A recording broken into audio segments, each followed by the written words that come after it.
Hey, everybody. Glad to see you. Welcome in. Hello, hello, hello. I see Movie Club NFT in the house. Good to see you.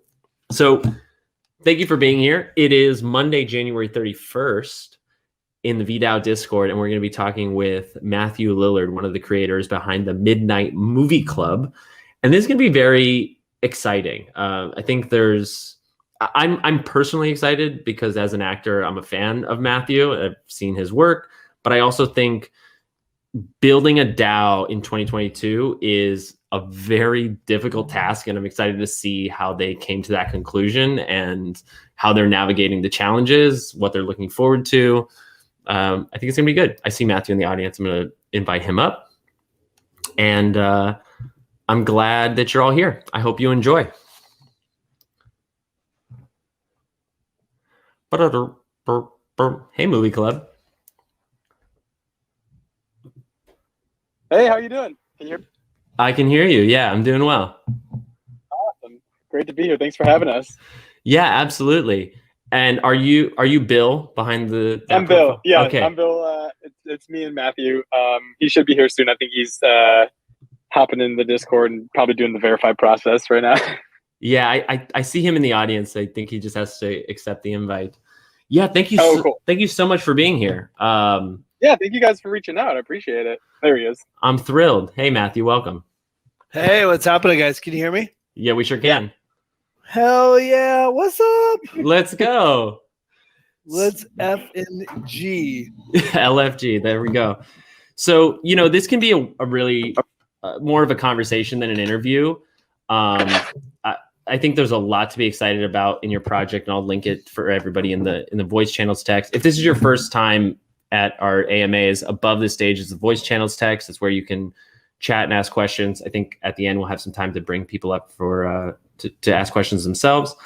Yeah, great. But I really am excited to hear about both of your individual journeys, not just as creatives, but into the crypto space, like how you're seeing this as a solution to the problems in Hollywood. And like, let's just talk about the whole mission after that. So for those who don't know you, I'd love if you could just introduce yourselves and say hello.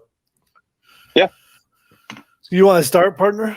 Sure. I'm Bill Wordy, co-creator of the Midnite Movie Club, and yeah, we're just excited to be here. Do you want me to you say hello, Matt, and then we'll explain what we're doing? Yeah, my name's Matthew Lillard. I'm an Aquarius. I like long walks on the beach. My day job is I'm a professional actor. Have been an actor now for damn near 78 years. And I'm brand new into NFTs, and we, even being brand new, we decided to launch something that we're really excited to share with your community today.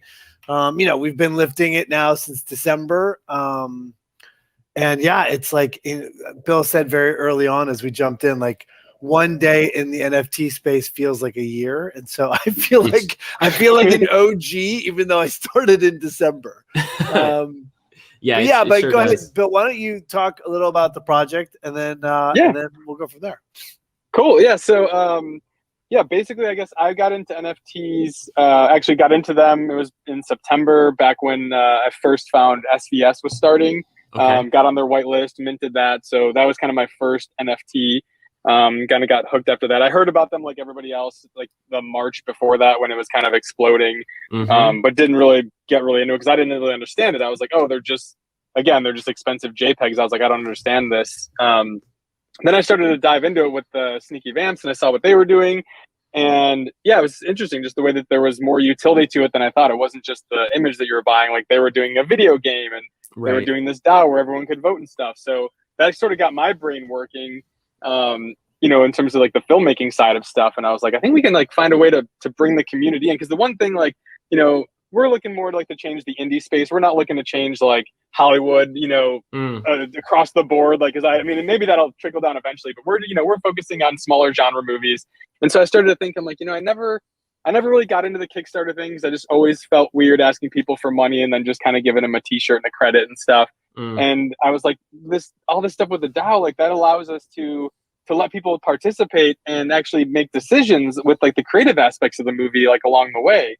And then that way too, like they're all participating. So you can allow people who live in the middle of like Iowa that like love film, but have no way to like actually be a part of it, to like now join our club and then like have all these different opportunities to vote on movies that we're making, meet other filmmakers that might be in their area. We have a whole other side that the membership will have called the Night School. We're going to have tutorial videos. We're going to teach people how to do budgets and schedules. We're going to bring on professionals, producers, casting people, art department, and like whoever our community wants to talk to. We're going to try to bring in professionals for them to talk to and do AMAs with, just to kind of get the next generation of filmmakers more access to resources and stuff, and kind of help like elevate them a little bit. So that was the idea behind the project. I was kind of working on it for a while, and then I called up Matthew and was like, "Hey, I got this crazy idea with NFTs and film. We should talk." And he's like, "Let's meet up tomorrow." And so we grabbed coffee.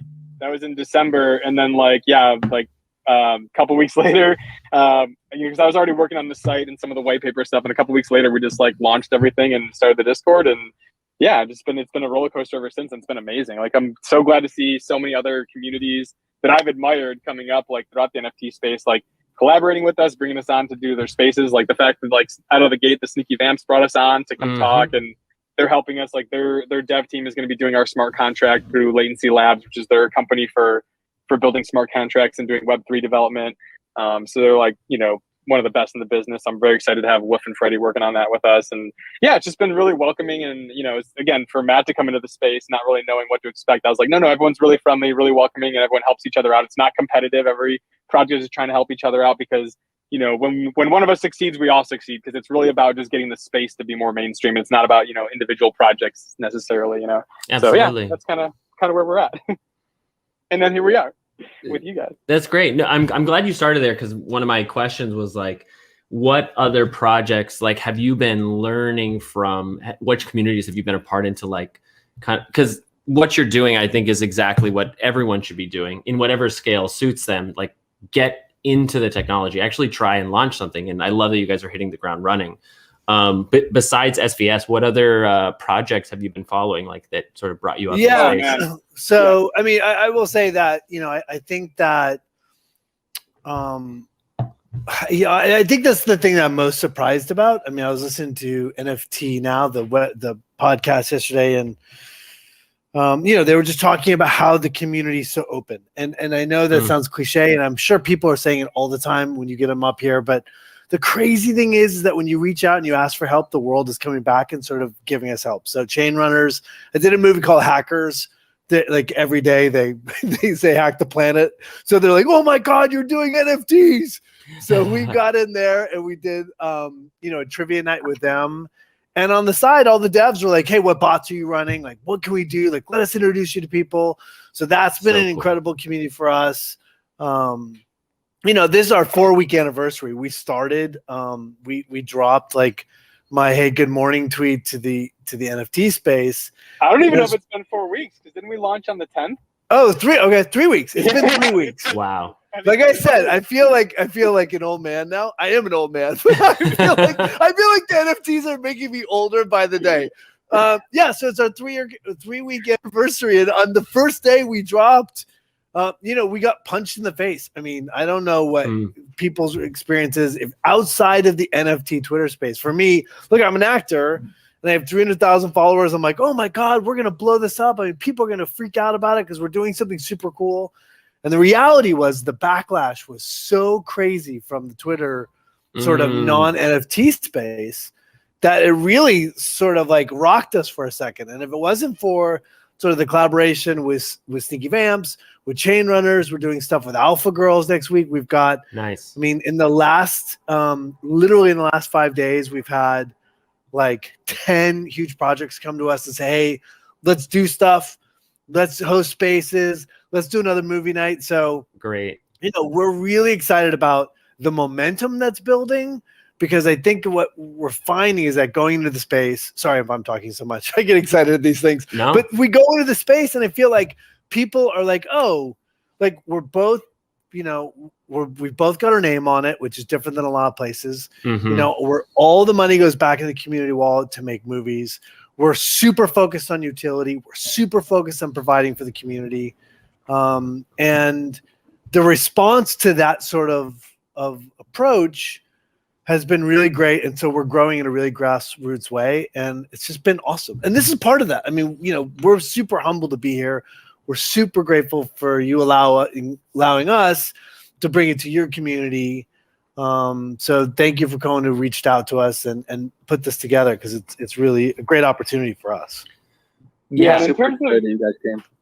Oh yeah, and in terms of like other projects that we've been following, I mean, like I have my personal Discord account, the other one, like I'm in so many Discord groups that it's outrageous. You know how it gets, like with those notifications where you're like, shit, I'm went away for the weekend and now there's 1,000 missed messages. But yeah, I mean, other projects that I'm like a holder of is like Crypto Dads. I have a Crypto Mom. I think, let's see what else, like Sappy Seals, Humanoids. Nice. I have a Journey Club. I own, some land. And so I've just been like in a bunch of different communities, some that I was able to get on their whitelist and get NFTs for, others that I wasn't, but I still follow the community. But what I kind of did was I sort of like, when I went to meet with Matthew, I was like, showing him like, hey, these are the different communities. Here's what these ones are all doing right. And we sort of piecemealed what we liked about all like the way that they were running their projects. And we kind of just took, like, oh, we like what they're doing with this. We like what this group's doing with that. And kind of just use it to make this, we try to be as secure with our Discord stuff as possible. We try to be as like open to the community and available. Like we didn't want to just be like, hey, like, look, Matthew Lillard, like he's part of this. And then he just disappears and we just use his name. Like he's addicted to the chat. Like Matt's in there like. It's really upsetting. Awesome. I really do not need another hobby. And I'm literally looking at right now, like Crisis is out there and Serial Mommy's out there, like Amy, like our people are out there. And look, it's funny. I didn't get Discord.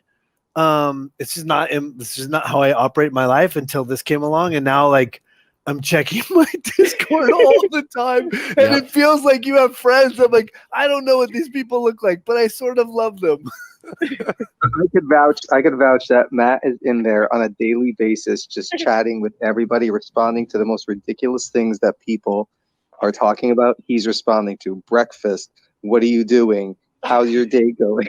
Well, yeah, it's like normal. Look, here's the thing. I have a weird job. I'm a super normal human being, and you get engaged with people, and I like the sort of interaction. I don't know. It's really great. Look, we've definitely had a moment where we've had to like sort of figure out how to get away from people that love the idea of Matthew Lillard, and because that's not what we're about. We're about building a community that's about people that love genre movies, and we're gonna go make movies as a community. Like that's the focus. Yeah, let's talk about that more, because I just for everybody who's in the chat, and both of you should check it out because they're just dropping a bunch of Matt Lillard gifs.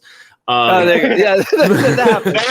was like day one. Yeah. Nonstop. But I put the link to the white paper there, and I was reading it today, and I love that the first thing you came out with was like, we can make better movies. Like, let's make better movies. So like, talk to us about that a little bit. That was the whole thesis. Yeah, that's kind of like the thesis of our project was so many of like me and other filmmaker friends and just friends from back home. Like I was asking people what good movies they saw, and everyone's like, nothing's really good out, or I don't watch movies anymore. I just watch TV. And it was kind of sad just to see like where film has kind of gone, because all the mainstream stuff is so overproduced and ran by the marketing teams. And I get it. It's a film business, and you got to put this actor in because they're going to bring in this box office, and you want to cover 4 quadrants.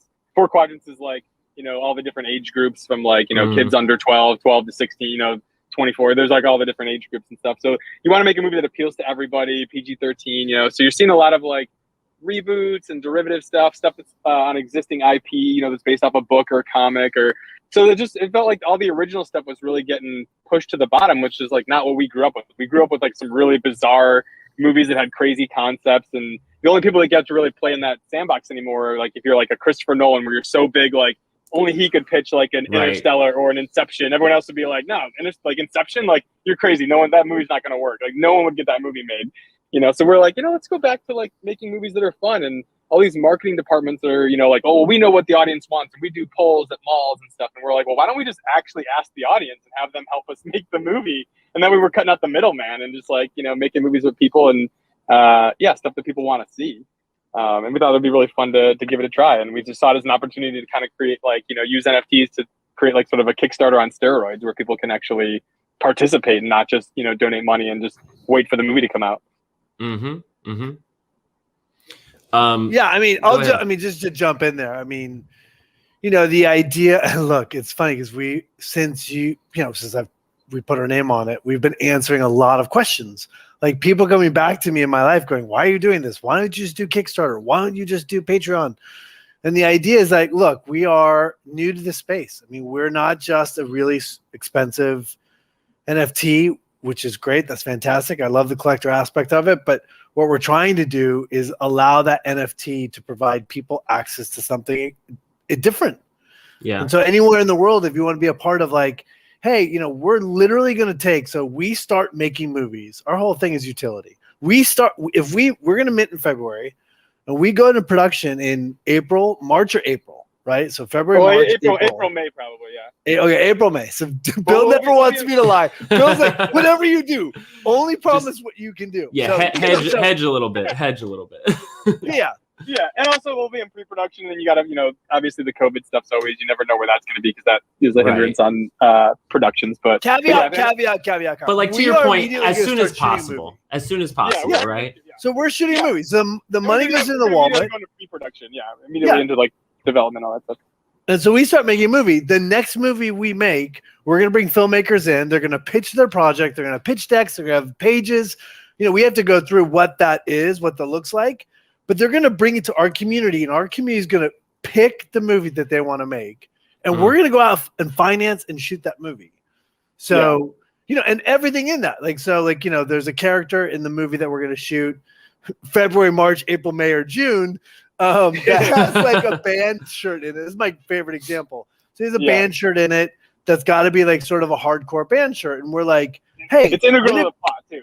It's a plot point. It's a plot point. So wouldn't it be cool if we had our community design the shirt and, you know, have everyone in our community, you know, get to put in for a contest, who gets to design the shirt, have the DAO decide, you know, the community vote as to whose shirt is going to be in the movie, and then put that shirt in the movie. Like simple things like that. So it goes big to like, which movie are we making, to simple stuff like, hey, isn't this a cool little thing that we can add you to? You know, and then doing things like, you know, daily check-ins. You get to see dailies from the movie. You get to see behind the scenes interviews, like all of that stuff, the entire filmmaking process. We think super fun and exciting. Absolutely. Yeah, I totally agree. I mean, looking at the project, a few things jump out to me as like what like the value proposition, right? Like the fact that you have made this utility heavy. I know you haven't put out the mint price yet, but I also thought to myself, this might be way more effective and cost effective than going to film school. Like if you want to just like participate in the industry, like this is probably the cheapest and easiest way to do it in an entirely new space where you're going to learn along the way, just generally, you know, how to collaborate, how these decisions are made. Yeah. And that was my big goal with like the night school aspect of it. Because I went to film school, I went into a bunch of debt, you know what I mean? And no one ever asked for my film degree at any job I ever went to in the industry. And you'll meet people on set where it's like, oh, where did you go to school? Like, oh, I didn't. I like, this is like my summer job. My uncle, you know, was like a grip and he got me on. And you're like, oh, okay. So I didn't really need to go to film school for all that. So I wanted to like offer a way for people to like, you know, obviously there's tons of stuff on YouTube already for free. But what we want to bring on top of that is we want to have, you know, like obviously like more in-depth tutorials with like, again, the scheduling, budgeting. We want to bring these industry professionals that we've met along our careers to come on and like let people actually get access to them. But even above that, we want to allow our community members to like work on the film. So like if we're shooting a movie in Atlanta or Chicago or wherever that, you know, sometimes we'll go places with tax incentives or LA. If you're a community member that lives in that area and you're like, hey, I want to work art department, I've always been interested in that. And it's like, well, then come on and be like an art PA or a props PA, or if you're interested in directing, come shadow the director for the shoot. Yep. And yeah, so it's like we want to be able to empower our community. And if you're, so let's say, you know, you're living in Australia or the UK or somewhere far away, well, we still want you to participate. So again, like we said with the t-shirt contest, or, you know, there's so much art department stuff in a movie that has to get cleared. And, you know, you can't put up like, you know, fake, you know, real movie posters or band photos. You got to like get that cleared and pay money, or you can have the art department make your own. So if we have graphic designers that want to make a fake movie poster with their friends and stuff, and then we put that up in like the kid's bedroom, or like there's all kinds of different things and ways you can participate. Like we're even thinking about, you know, after the movie's shot, we'll release like a bunch of footage from it and let people cut their own fan trailers to put online. So we can actually let people do some editing work and show off their skills, and then that can go on their reel. You know what I mean? It's just kind of like we want to like give more opportunity to people that like, basically all the things I tried to Google when I was in film school that weren't available online. We want to be like,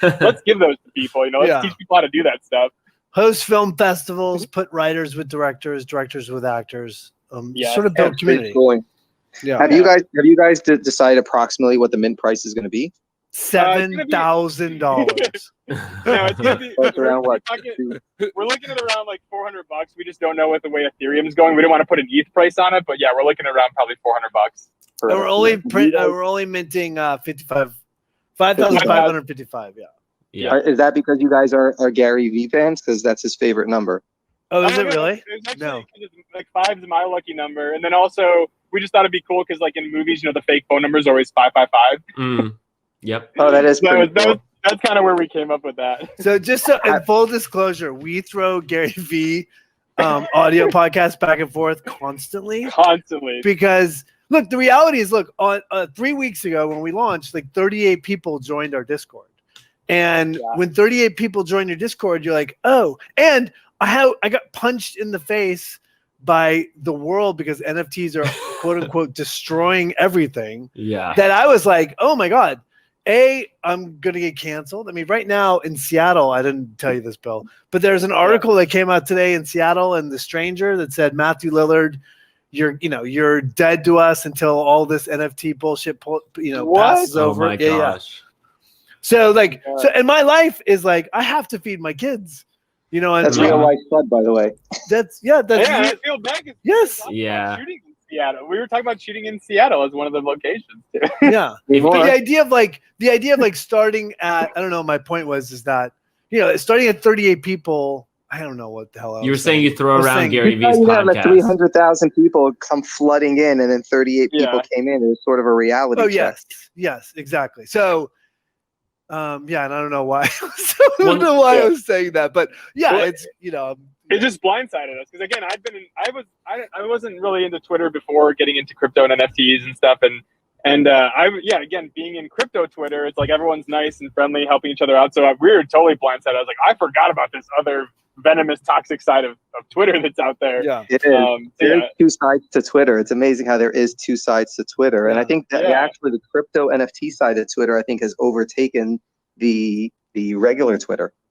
Yeah, ish. Yeah, over time. Because Oh, by the way, that's what it was. Gary V. So his podcasts, we throw it back and forth because he's got a ton of it. all the ones all about NFTs. Okay. Yeah. Because what happens is that how people are like, naysaying it the same way they naysay Twitter, the way they said like the internet's not going to be a thing.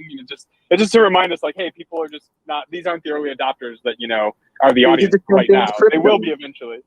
They did the same thing with crypto till like a year and a half ago. Everybody's doing it for 4 or 5 years, and everyone's like, it's not real. It's only for fake money laundering.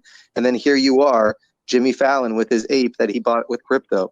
Yeah. But it is the thing is like the idea of, that was the point from 38 on day 1 to 3 weeks later, sort of the thing that gets you through to success is people believing in you. Right. And even though he's throwing that in the ether, even though he's saying it on his podcast, it's almost as if he's been speaking to us because, it gets dark when you're like, oh my God, did I completely screw this up? And have I ruined my career? And now I've been canceled in Seattle. And like, all of a sudden you're like, am I doing the wrong thing? And then you get these sort of, and I'm sure a lot of people, here have listened to what he has to say, but my whole thing is like, we've jumped in, we're trying to build something, and his words have like really inspired us to keep going. And, so far it's starting to pick up steam, which is exciting. Yeah. Have you documented this journey? Cause I know this is a journey, and I hope like you enjoy the process of start from 38 people to where it'll be end. Have you been like vlogging your journey so you can look back at it? There's constantly times where I'm telling Matt I'm like, we got to screenshot this, like that like when someone puts a comment of like, this project's going nowhere, this is going there, like just I'm like, hey, save that screenshot for later, where it's gonna feel real good. It's kind of like I remember saving all my like different rejection letters throughout the year. I remember the famous story of Stephen King. Whenever he would submit a book and they would send him a rejection, he would save those and put them above his desk to make him work harder. And I kind of had the same kind of mentality throughout the course of my career, where I'm like, every time someone says no, you can't do that, I'm going to prove them wrong. So just, this is just another layer of that. even more so, I think Matt should literally, and you, Bill, should just literally set a GoPro up, and as you're doing like the AMA today, as you're holding your phone or standing and talking into your computer screen, you should have a camera videoing you doing this, so you can look back in a year, 2 years pretty from good. now. It's a pretty good idea. Yeah, It's a pretty good idea. But it's a little like, look, I think that. Who cares? Even if footage never makes it to light. It's your private own footage, and you can look back, and it's your journey. No, that's good. No, I think it's a good. I think it's a good point. Look, our whole thing is like, we choose not to talk, right? I mean, if you've been in our Discord, like, we're not talking about it, we're doing it. And at the end of the day, what we'll have to show is hopefully a thriving community that people love to be in, that is making killer films, and that, it doesn't matter the hate that's going around. At the end of the day, our names are on it because we believe in it, and we believe that we're doing something original, different, and super exciting. And so, look, next year, everyone's invited to the premiere, and we'll have a movie, and it's going to be awesome. We're excited. And you can always do both. You can always take action and talk about it, and that's true. No, yeah. But we're going by the old adage in the film industry is always like, when you're writing a script, like, show, don't tell. People don't want to hear you going, oh, here's my vacation. It's like, show them like what the story is. Don't just tell them what the character did. So like, our whole thing is like, we're just gonna talk with our actions and just show people like, hey, we're delivering on what we say we're gonna do. And that's why we've been hosting like the movie nights, trivia nights, doing the fireside chat AMAs to show people like, hey, this is what our community is gonna be like. We're gonna be bringing on producers. We're gonna be like bringing on like directors, actors to talk about their movies and join us and stuff. And you guys are gonna be able to ask them questions, and just the accessibility that's gonna be offered.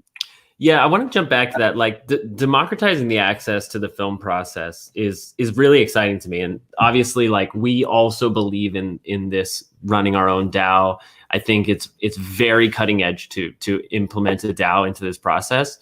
So the question I want to ask is about the collaboration, right? Like, to varying degrees, typically there is a end all be all at some point. The producer, the director, somebody's ultimately making those decisions. Now you're integrating a DAO where the director defers to certain choices made by token holders. I understand. So like, we have a system for that. It's an opportunity, right? Like, one thing that we've found is, like, individually we can make decisions a lot faster than as a whole, but at the end of the day, if we go and do that without consulting the DAO, then we're undermining the whole vision of what we're building. So, like, you can't necessarily I don't want to say you can't. It's an obstacle, right? It's an opportunity, but it's difficult to make like a on-set decision if something needs to change and like push it to the DAO. Most of the decisions will be made before we start shooting, because once production goes, like, you just don't have time, like, especially indie movies with no money. So a lot of it'll be like in like the pre-production and post-production stage. So and then that's the balance too, is you want to make sure the filmmakers are still allowing their voice to come through, right? Yes. So the way we've sort of designed it is, any filmmakers in the future that are going to come pitch projects will know that they have to, like, give decisions to the community. But at the end of the day, like, let's say, for instance, we're doing a casting thing where it's like, hey, here's one of the roles, here's a description of that character, and here's like 3 to 5 actors we're considering for this role. Well, those actors will be picked by the director, but then we'll put it up to the audience to see, hey, who should we make an offer to first? And you never know. Again, it's the movie industry, so that person could read the script and go, it's not for me. So then maybe we go down to like who was voted number 2 on the list, and then we kind of go through that way. So it's more of a, the director is still choosing like the 5 people that they want to go out for the role, but the community is kind of telling the director like, hey, this is the person we think would be cool for that role. So it's still on their list. So they're not just like picking some wild person out of the hat. They're still going in line with the filmmaker's vision. Another example, right? And another example we talk about is like wardrobe. Let's say there's an outfit where it's like, hey, these are 3 costume choices for this character. That director has worked with the costume department and then narrow it down to 3 choices, but then the audience will go, oh, we like that, or we like this one. And then that's going to be what that character wears for the movie. So we'll be doing stuff like, when you're doing the pre-production part of the movie. And then obviously in post, we'll have some decisions as well, where it's like, hey, here's a couple music cues for this scene. Which one's like a better cue for the scene, and kind of like seeing what people feel. But the music will still be made by our composer.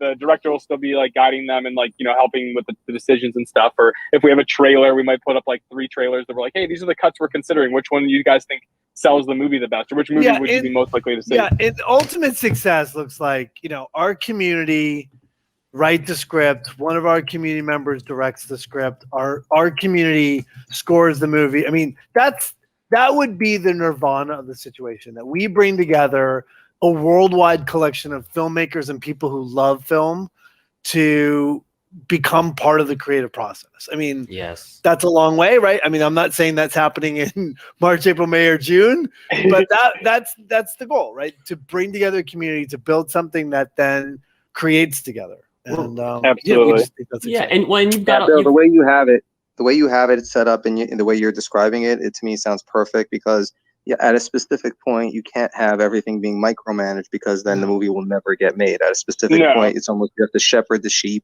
to a point where everybody can make that decision. But then the larger decisions, like a corporation, if you own a couple of shares of Goldman Sachs, you can't literally walk into Goldman Sachs and start dictating what you want to happen. You could show up to the board meeting and you could say your little say, but then they could look at you and say, hey buddy, you own 2 shares, shut up. Yeah. I mean, look, our whole thing is like, you want to empower the creative process. You want to empower the director. We don't want it to, not everyone's the director, and we're not saying, the community gets to direct the movie outright. So, and look, and I think that within that, I think there's freedom within form, right? If everyone knows sort of all the opportunities, and look, we're talking about like it, we're in our 3-week sort of journey here.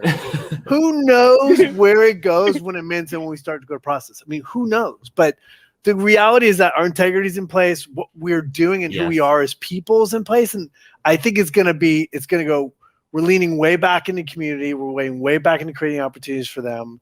And, in success, all boats rise. So, yeah. And the other thing too, that people forget is like, I mean, yes, film is a director's medium, but it is a collaboration. That's the thing that I love, is when I'm doing a movie, my whole mentality is I want to hire everyone that I'm hiring should be more talented at me at what they do. Otherwise, why am I hiring them? I want a cinematographer that knows cameras better than me. I want an art department person that knows color and design better than me. So it's this collaborative medium. And sometimes people forget that, and they get the whole idea of the auteur and this person at the top that's making all the decisions. But honestly, when you're on set and an actor makes a choice that you as a director would have never made, and it's a magical, it's way better than you could have thought. Or someone brings you a prop design that wasn't the way you pictured it, but you're like, this is 10 times cooler than anything I would have drew.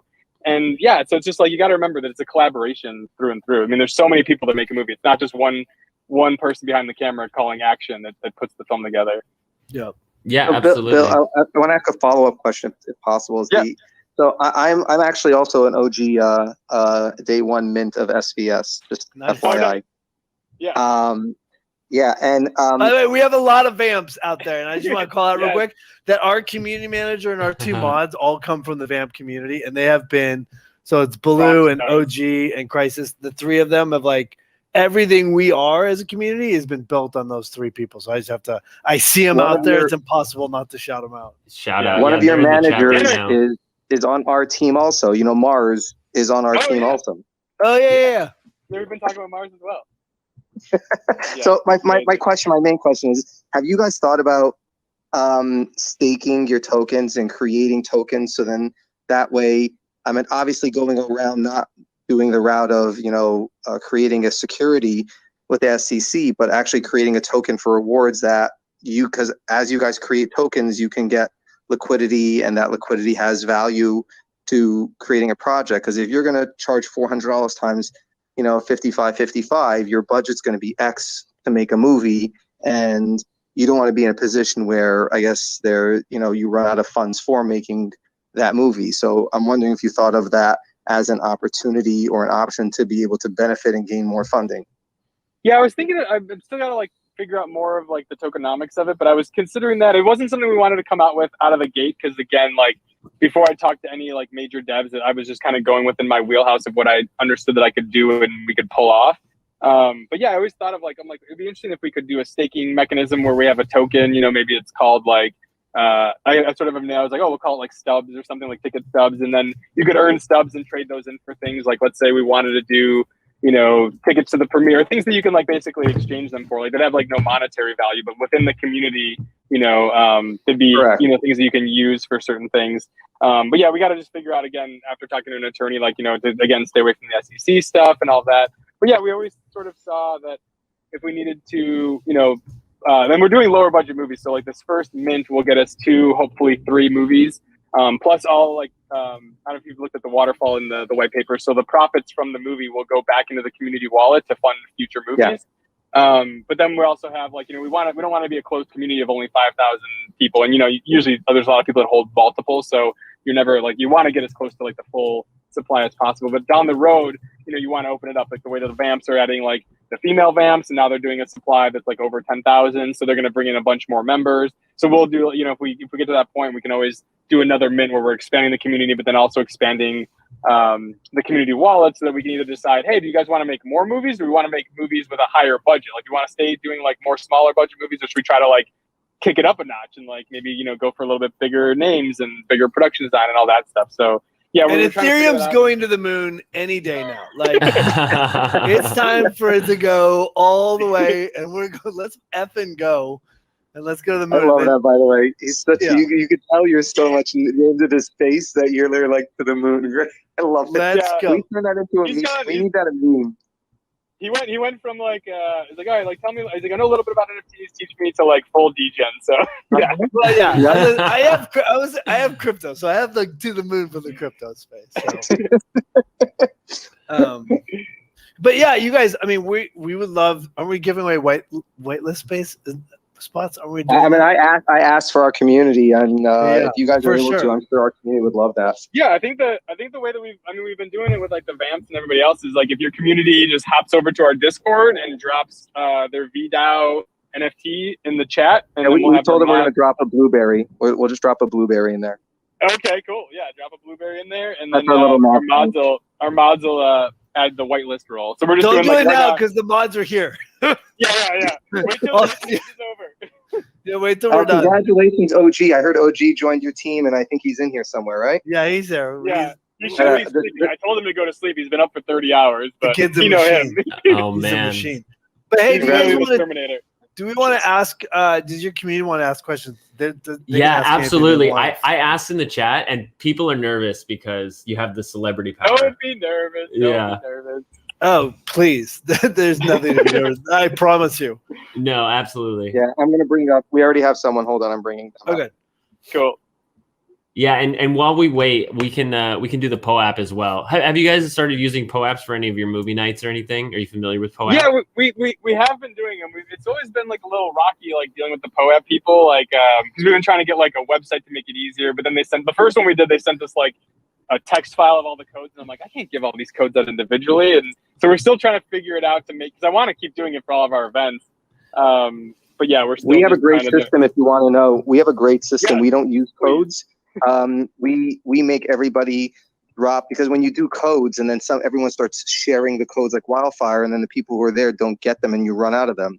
So what we do is we make people who are here at the time post their address in a channel, and then we send it, and then it's coded to their address so they could just come back whenever they want to collect it. Oh, now do you still do it through the poap.xyz, or is that a different?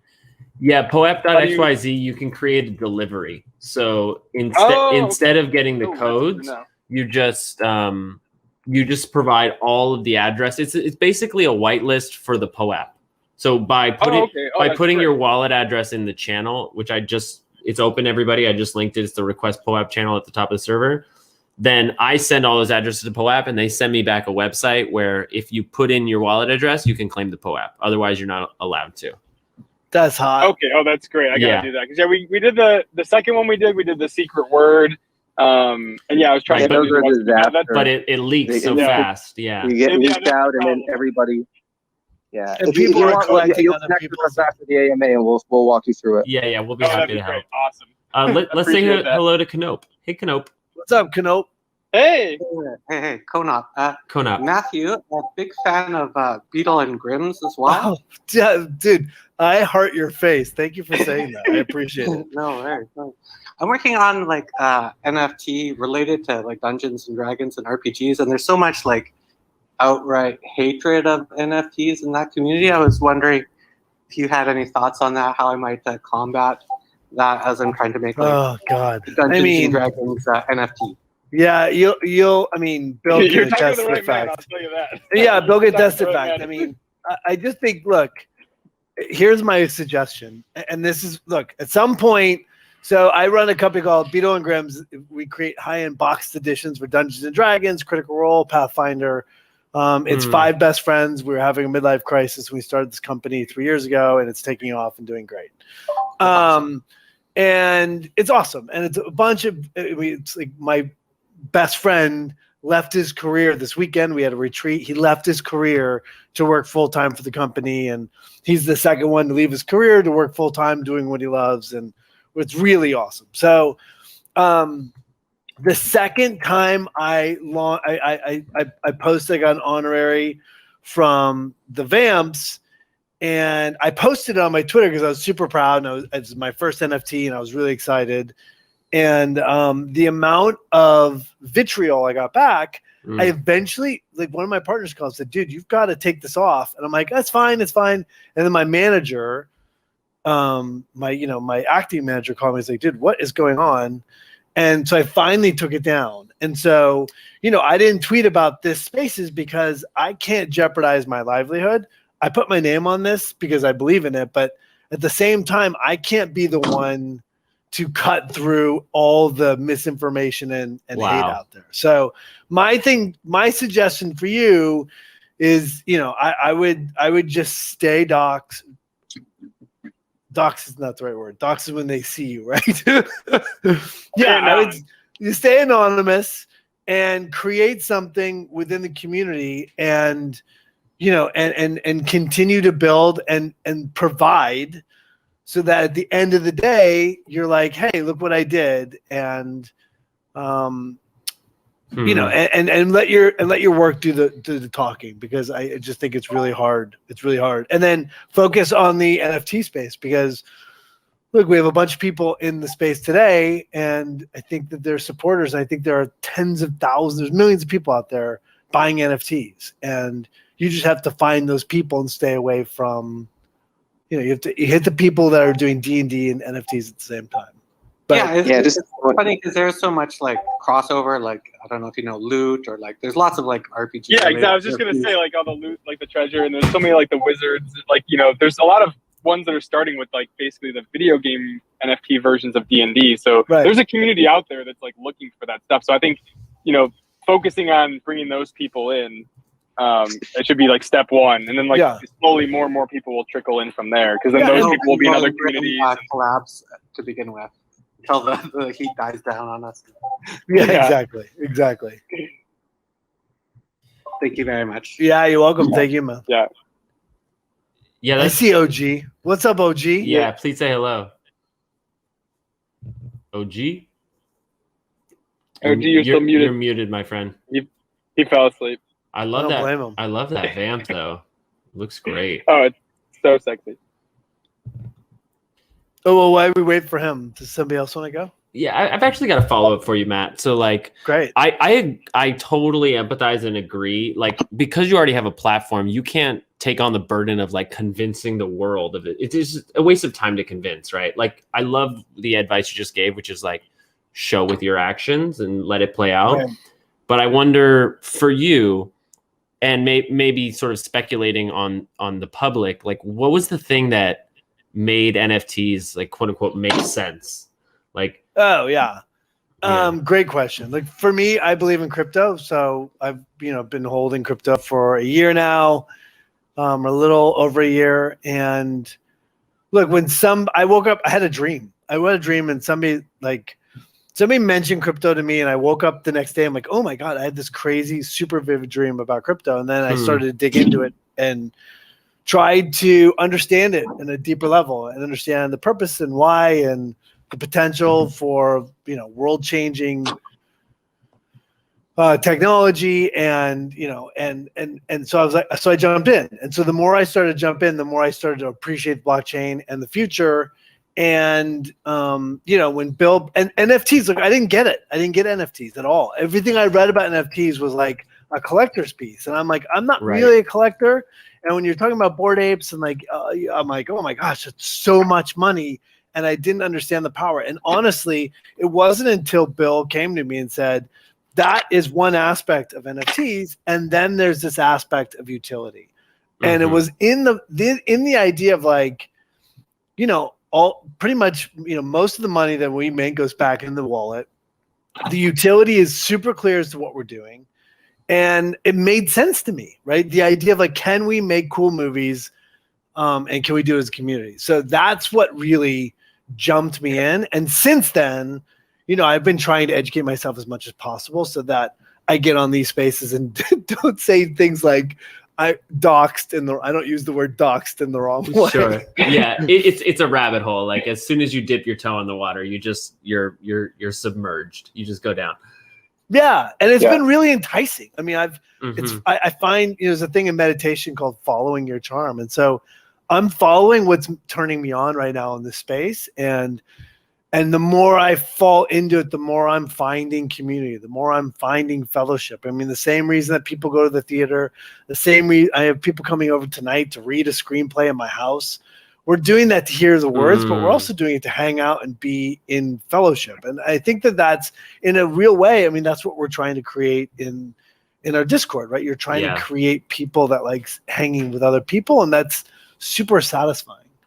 Yeah, I mean, there's definitely the ritual of theater that's still like going into a dark space and staring at a screen. Like it's not just the light, like it's also the vibration and feeling the presence of everybody there, the shared story journey. Yeah, that's why when you go to a Marvel movie opening weekend, there's like that experience is like you'll never forget it. So look, it's and that's that's look, and we think that we're doing something cool that's gonna mint out and bring people success, right? I think that if we can build something cool, that is going to have value to people. So the idea of buying a Midnite Movie Club token,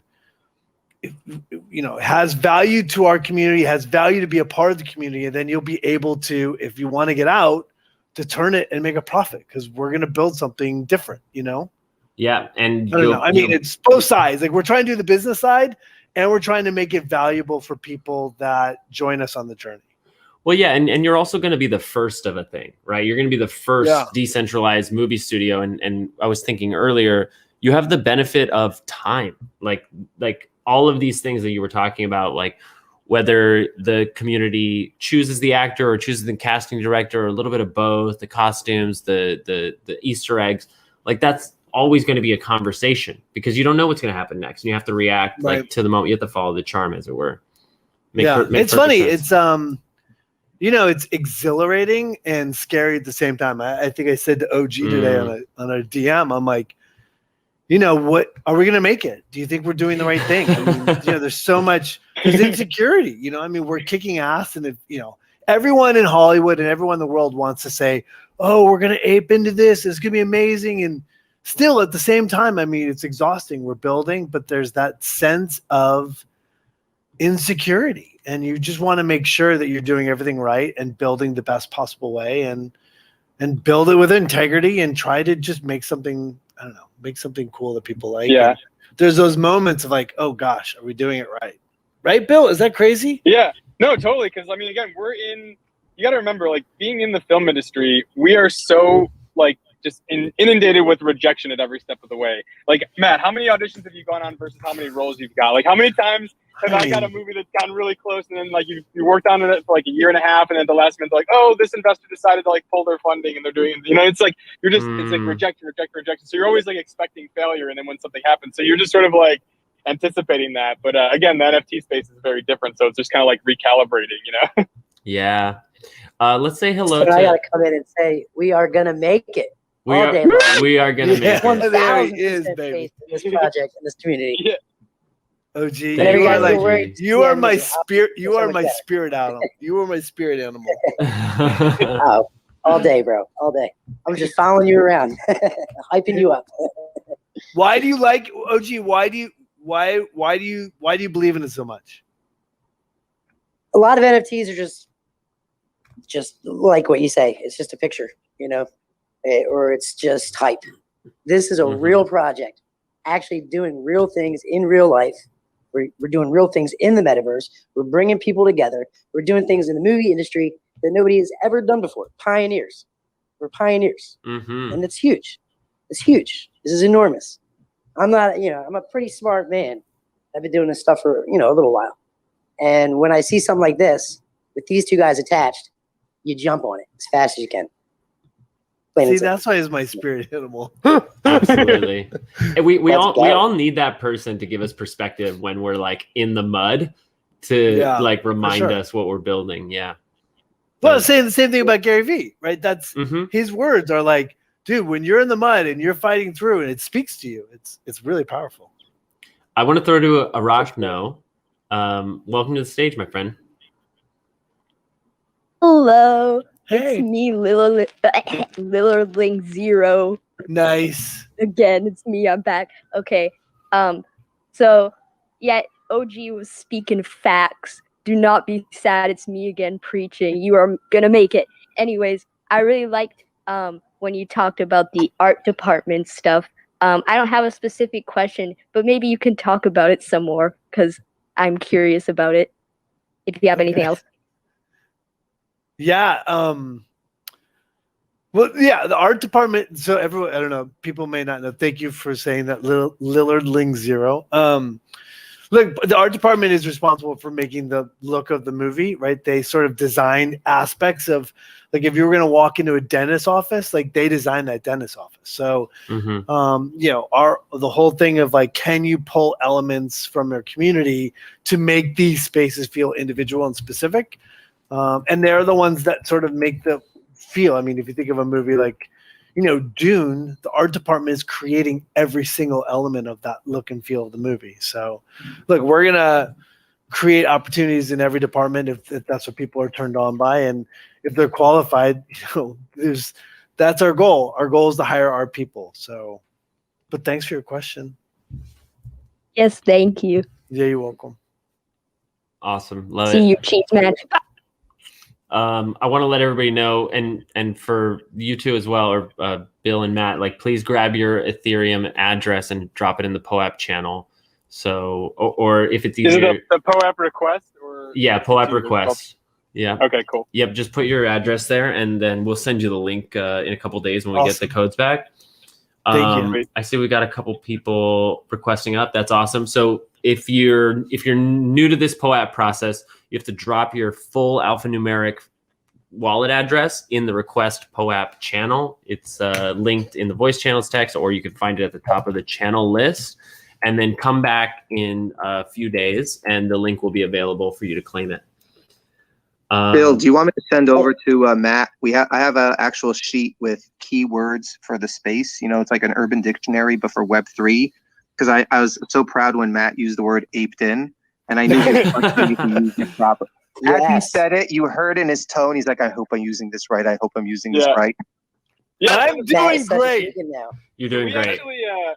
It's funny how the word doxed, it's funny how the word doxed sounds like it should be the opposite of what it really means. Exactly. When I was like, that's not what it sounds like it means. Yeah, and Matt, when you're done pasting your wallet address over there, just copy your seed phrase and send that to me. Yeah, exactly. Yeah. I'll take care of that. I know exactly where I'm not supposed to post anything to anyone ever. But here's a question. Before we throw it to the other Matt Maz, who's on stage, do you have a hardware wallet yet, Matt? I do, yeah. Okay, fantastic. Ask me if I'm using my hardware wallet. Are you using your hardware wallet? I am not, but I got scared this week that I got that somebody got in my DMs, and I thought I'd screwed something up, but I didn't. So I'm scared that it was just me. You have to build. I'm shocked you're that open with everybody in there. It's great that you're doing that, but it leaves you exposed tremendously. Yeah, no, all my DMs are closed. I mean, the only reason you're on there is because other people let you in. No, but your tone is right. The DMs, right? You're in the chat. My bad. Yeah. My DMs are closed. Yeah. All right, good. For what it's worth. Yeah, and one thing I wanted to say earlier was, we're like with the glossary and stuff, like we're very much about educating our audience, because there's a lot of people that are new to NFTs because they came, looking for Matt. So I put together a bunch of guides of like how to set up a wallet. Here's a glossary of terms. Mm-hmm. We constantly have reminders in our chat of like a robot that tells people, hey, close your DMs. Here's how to turn it off. And so we're really about educating people. And one of the things that we kind of implemented that I haven't really seen done before is we decided, because there's a lot of people that didn't know and we're trying to figure out who they could turn to. So we opened up our Discord where you could claim a role. So you can claim a Padawan role if you're new to NFTs. You can claim a Jedi role if you're kind of a pro. And that way people could kind of see each other because there's a little emoji that appears next to your name in our chat. So you'll know, oh, this person's new and needs some help, or this is someone that knows what they're doing and I can go to them. So we're really all about like bringing the community in. And we have some people that came in and didn't know what an NFT was, like Serial Mom. Cereal. Like, yeah, exactly. And then she got her first NFT when we were on the Chain Runners Hackers Trivia. One of their members, not even one of the team, gave her a Chain Runners NFT for coming in first in the trivia, and she was so excited. And it was just a great experience to see someone that had no idea what they were, and now is like I'm starting to see her go full DGen where she's like in their chats and she's like looking at other things to buy. It's just great to see that whole process from beginning.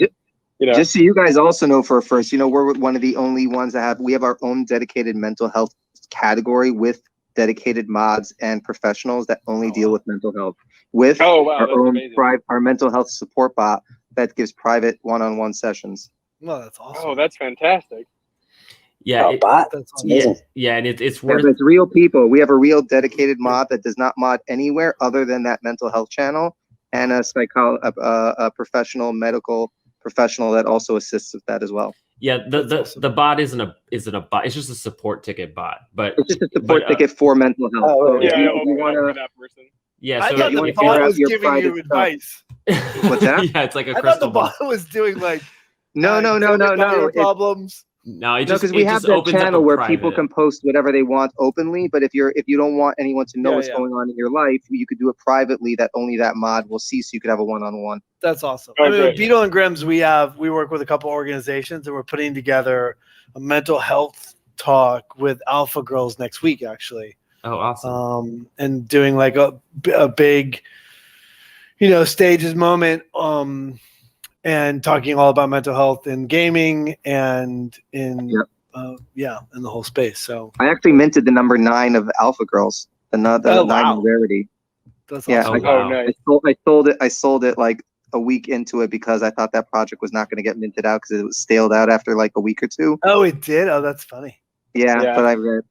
Matt's been sitting there. I feel bad. Let's go to Matt. Hey, bud. Your PFP is so handsome. No, it's all good. Thank you, guys. First of all, Jeremy Cohen, thank you for putting this together. This is amazing. Matthew and Bill, this is the first time I've heard of the project. I'm actually super excited about this. I've been a massive fan, Matt, for quite a while, but I love this idea of decentralized movie studios and having the community, be able to, vote in and direct sort of where it goes and how to build out these productions. So the question I have for you guys is, from a channel distribution perspective, are you guys aiming for theatrical releases? Are you aiming for streaming? Are you channel agnostic? And are you going to allow the sort of community to vote on which channels it goes into? Or are you guys trying to maximize like profitability? Would love to just understand the process of how you determine where it goes theatrically or streaming. Absolutely.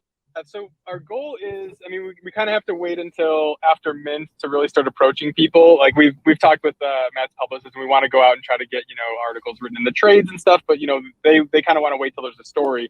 So we're thinking after that happens, we want to try to start setting up meetings at various places to see if we can get an overall deal or a first look deal. Let's say like a streamer, like a Netflix, Amazon, Shudder, any of those places, if they're interested, where they're going to say, hey, we'll either be the first look where you bring any project that the MMC does and we'll consider putting it on our platform, or just signing an overall deal where it's like every movie you do, we will buy and put on our platform. But yeah, I think the overall goal is kind of the profitability to keep the movie, to keep the community wallet funded so we can do more movies. So the thing with theatrical is it's very expensive and it eats a lot of cost. Like it costs a lot of money to release a movie in a theater because then there's a lot more payouts.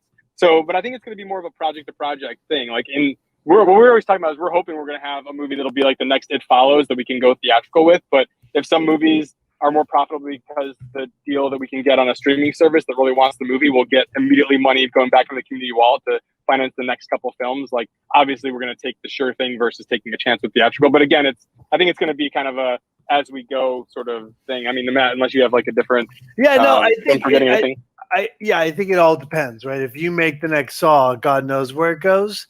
But I think when it comes to, at some point, somebody's going to have to run the sort of business side of it as to where something ends up living, right? I mean, if you have 3 different offers and they have 3 different sort of financial packages, I think Bill and we're going to hire people. Once we meet, we're going to hire film professionals.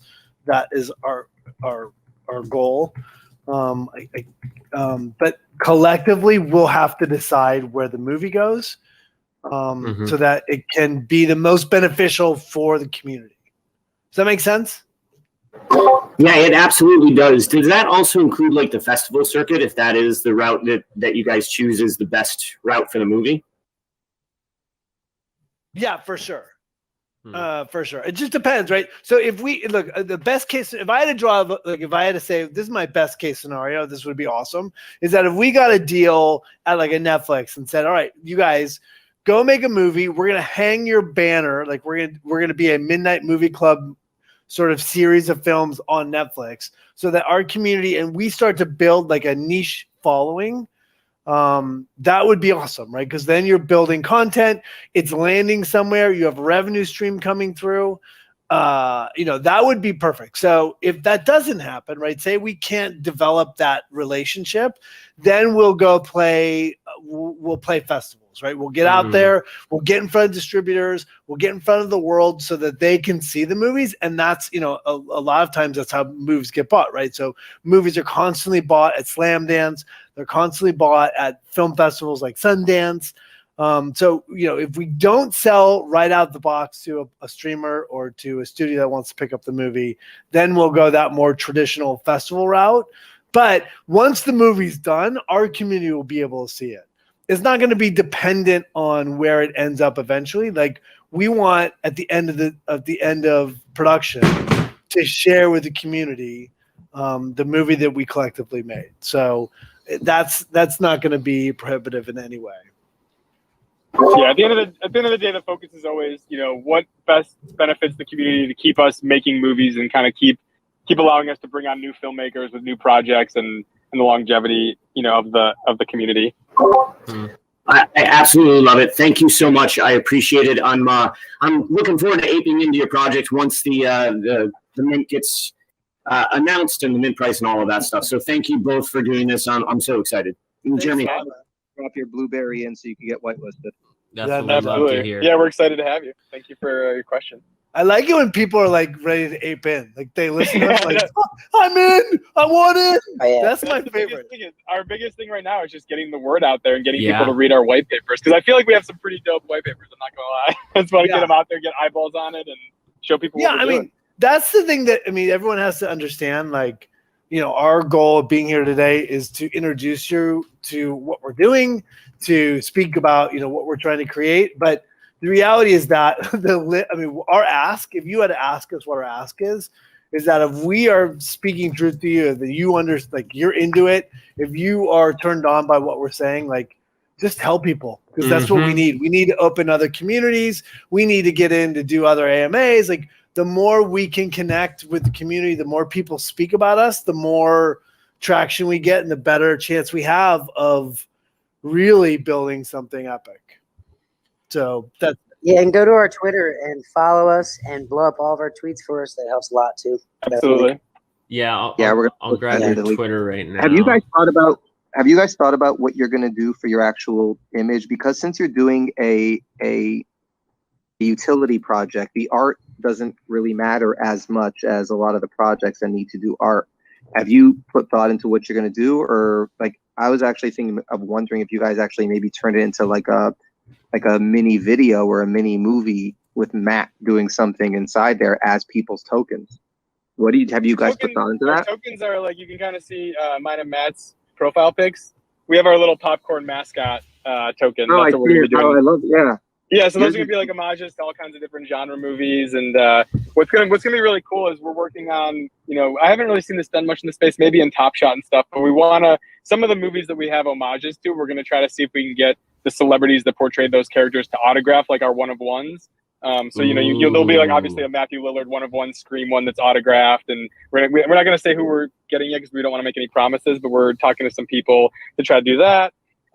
But yeah, I'm actually drawing them myself. I'm actually driving up this weekend to do a little cabin trip to just draw a bunch of them out, which has been so much fun. But yeah, like you said, the focus is on the utility. So for now we're doing this. If we do a Gen 2, we'll probably bring on an artist that we want to feature to bolster that person and kind of showcase their work. But yeah, that's kind of like where we're at with that stuff. Is I actually like your just a little- popcorns. I think they're super cool. Oh, thanks. Actually, Yeah. Cool. I was super nervous when I drew it. I'm like, is anyone gonna want these? I'm like, it's like I kind of just started like doodling different ideas. And what's also fun is after we mint, what we're gonna do is we're gonna hold a contest for our community members, and we're gonna do a naming contest because everyone's like, oh, what's the name of the popcorn mascot? And we're like, well, you guys are gonna decide after the mint. So that's gonna be one of our early DAO choices. Is somebody's gonna come up with a cool name for him or her, and we're gonna go with it. are you going to keep all the images like rated G, or are you going to go like rated R, like a couple of popcorns, smoking a bowl, or? There's some. I mean, since it is genre films, there are a couple that are a little bit bloodier, and because we got some horror movie stuff in there. I don't think we're gonna add weed. I don't know what movie that is, but I can see you have stoner movies and genre movies. That's right. Are you guys familiar with? That's a big part of all the horror movies. Are you familiar with Mila Kunis's and Ashton and Seth MacFarlane's Stoner Cats? Yeah. Yeah, absolutely. Yeah. Yeah, so it would be an interesting collaborations with your popcorn guys, because we have Absolutely. we had the creator on, I think, right before the weekend. She was on. No way. Yeah. Yeah, if you want to do an introduction, we've been loving to try to get a hold of their team. Like, we just don't know anybody over there. I'm friends with. Actually, on last week also we had Rob Weiss there. They're actually doing the first TV show that's being tokenized, SEC full SEC compliance. It's being funded by crypto, and the TV show is about crypto. It's a TV series. I sent Matt the link. Yeah, to it's that awesome. day. It was in like Variety or Deadline or something. It's very exciting. Yeah. If you want me to connect you with them also, I could connect you with them also. Yeah, that'd be fantastic. Yeah, there's a couple other. We saw something a while ago that Scorsese announced something, and we've talked to people that have tried to do NFT stuff in the space, but it was more of like, oh, the buzzword is NFT, so we're just gonna like add that to our movie, and they don't really understand like the community. Like again, I've been in the community for months, which feels like years, but I just see the ingenuineness of what they're doing, where they're like, oh, here you can buy a movie still from our film and pay $1,000, and now you have the NFT. And I was like, well, yeah, but what's the point of it? Like, what's the utility? What does it get you? And they're like, oh no, it's a collectible. And it's like, I don't think it really works that way because your movie is not like made yet. There's no fan base. Like, why would someone want to collect something that hasn't come out? I don't know. To me, I was like, I don't really think you guys get it. There are a lot of specific special, well, I'll call them special projects that are out there that people just think you slap something on it and you could throw the word utility, or you could throw the word PFP, and people. Metaverse is a big one everyone's throwing around these days, but they don't really understand. And So I know we're kind of at time. Do you guys have time for one more question? Yeah, sure. So this is a bit of a loaded question from the crowd, but in the spirit of value, you've both sort of navigated creative careers, which is pretty difficult. And I think that even something that you just said of like talk to people about what you're doing is a big tip for this. But to ask you a loaded question, how can someone build a career as an artist? Either, Matt, if you want to speak to acting and movie club or Bill as a filmmaker. Yeah. I think it just goes into the whole, Malcolm Gladwell 10,000 hours. You just got to do it. Like so many people I talk to, and I have friends, that like are very talented, but they get so nervous where they try to make their first film, their short film perfect. And, perfect is the enemy of good. It's like, just get it done. Nobody's first movie is perfect. Like the only way you learn is by doing it over and over again. You can read as many books as you want, but if you don't pick up a camera and go shoot and try to edit stuff, like you're not going to actually learn and improve. Like my first works are garbage. Like I don't want anyone to ever see them, but it's great to look back at and go, wow, I've come a long way. But if I would have like been so like scared stiff and never tried it, like, and just worried about making it absolutely, picture perfect, like I would have never done anything. So it's like, just keep doing it, keep trying, hone your craft, like do the research, watch a lot of movies, read a lot of, the biggest thing that blows my mind is so many writers don't read scripts. And I think the biggest thing of writing is reading, like see how other people are crafting stuff, see what it looks like on the page. I don't know. That's my big thing is just do it. Basically go the old Nike slogan, just do it. Yeah. I mean, look, I teach all the time, and it's the one thing I teach. I try to instill in artists this sense of perseverance, that there is no end, right? You can get a movie and you think you're done, and you think, oh my God, if I could just get a movie, and that movie just makes you want another movie, and you get a TV show, that TV show just makes you want another TV show. So I guess my point is that same thing with Bill. You have to jump in, zero fear, and you have to look past any sort of success and consider it as a lifetime journey. You know, there are good times, there are bad times, and there are incredible moments and, you know, humiliating moments. And the reality is that if you love it and it fills you with passion and it fills your life with purpose, then none of those things matter. But look, and there's no, I am not special. I'm not exceptionally beautiful. I'm not that smart. Like my mom is and my dad weren't in this industry. I grew up in Detroit. And I found something I loved and I just did it and I chased it. So just go out and get that shit. Yeah, and one thing I always like to bring up is that both Matt and I, like our first experiences on a movie set were as extras. Like we were just background, and you know, it's like anything you can do just to. I mean, there's no right or wrong, you know, way to get into the industry. So it's like just get started. You never know where it's gonna go. Yeah, like Matt, like again, I didn't come from a film family. My dad was a fireman, you know, and like getting on a set. Which is a great experience, and that you got the bug. Like once you just get in there, so yeah, any opportunities, take them. Always say yes when you're starting out, obviously. Totally, and even when you're at the middle and at the end, like you have to learn how to say no too. But like, but the power of no is real in Hollywood. Saying no comes with a lot of power, but you got to do a bunch of yes work first, and then work your way up there. Yeah, Kathleen Turner said the first movie I ever did was a movie called Serial Mom, and Kathleen Turner said the only power you have in this industry is the power of no. Because once you say yes, you give up all your power. So look, that's what this is about. I mean, literally, we're out here going, well, let's just do it. Yes. We have no idea how it's going to end up, and we have no idea where it's going, but we're both fully committed. And I just think that is. You know, if there's an artist out there and you're like, I don't know, I'm scared, I got a day job, I need to make sure people don't judge me, or what if I don't make it? My whole thing is like, if you commit with everything, you may never act a day in your life, but that commitment and that joy and that journey will take you to something else that will fulfill you just as much.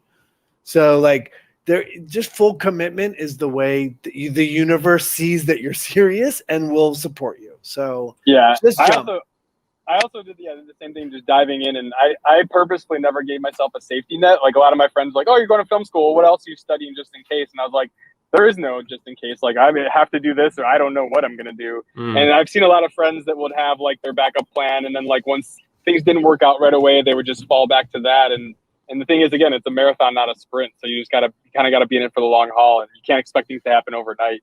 Yeah. People also think that the process is instant. They don't realize you start off way at the bottom, and then you build and you eat shit and you grind. And people only see the final process, and they think like, oh, you just woke up on a Monday and on a Wednesday you had this career.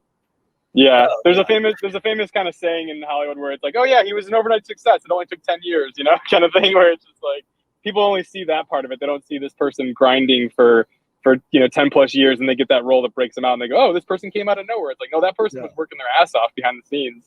I mean, the hardest time I had in my career was after Scooby-Doo 2. I mean, $1 gazillion, and I'm like, oh, I got it made, I'm set, and then I started not working. So, you know, it got real humiliating real fast. And, you know, listen, it goes up and down, and the only thing that got me through was the sense of like, it's more than just this moment. It's about a lifetime. So, hey, you guys, thank you so much for having us. If everyone likewise wants to jump into our Discord, drop a blueberry. We'll put you on the whitelist. Tell your peoples, tell your friends. We're just, you know, Jeremy, Cohen, thank you so much. We're super grateful. OG, thank you for setting this up. Or, it's just been really awesome. Yeah, thank you guys. We're really grateful. We're humbled. Thank you, Matt and Bill, for coming in. We're really grateful and appreciative. Yeah, absolutely. Big thank you to both of you, and can't wait to see the community grow. I'll be in there. Hell yeah! Excellent. Thanks, brother. Yeah, thanks a lot. This has been great. I just wanted to say too, everything that they just said about movies, you can also apply to every aspect of your life, even if it's not about movies or acting or anything like that. I mean, it's just great advice all around, and these are great guys, and it's just great to have everybody together and talking about to the moon, baby. So thank you very much. Yeah. Love it. Awesome. Thanks, guys. Yeah, much love. All Thanks. right. Thanks. We'll see you at the next one. Thank you. Take care. All right, guys. That's it. Bye. Bye. See you. Wow. Thank you everyone for being here. That was a thrill. I hope so in the voice channels text, you can get the Discord link, you can get the white paper, you can get the Twitter. Like, please go support these guys. You can see they're doing really genuine work. It only took me 10 minutes in their Discord to like see that there's real legs to this project. So like, please go check it out. You don't have, if you're not in a position to mint, like don't be concerned about that, but participate in this revolution. This is a cutting edge project. Like, anybody who's working on a DAO is really at the forefront of what's going on in the space. And at the very least, you stand to learn a lot by just watching how the process goes. And, over time, if you decide to mint and you make that decision, and I think you probably will find yourself happy. The POAP channel is closed. So thank you for everybody who participated in that. If you can't find the Discord link, it's in the pins for voice channels text. What else? We'll be back tomorrow with Andy K, the president of VeeFriends, for an AMA. And I think we're talking about doing that one on Twitter Spaces. Is that right, CJ? It's still determined. I'm not sure. TBA. We might do it as normal here in the Discord. We might do it on Twitter for a little more exposure. We'll figure that out. We'll let you know. Check the announcements.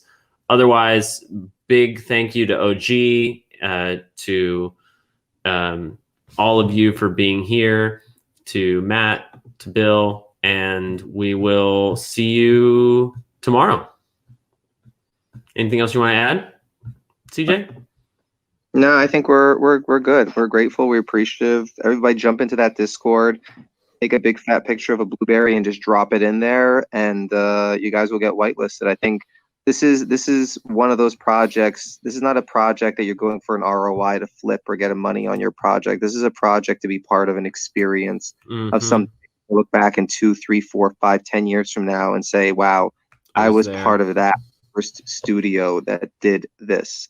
I was part of that first. It's like, it's like being like having, getting a Gmail address and my name is Steven@gmail.com. This is where you're at. Right? I love that. Cool. Well, we'll see you in the server, and otherwise have a great night or good morning wherever you are. Bye, everyone.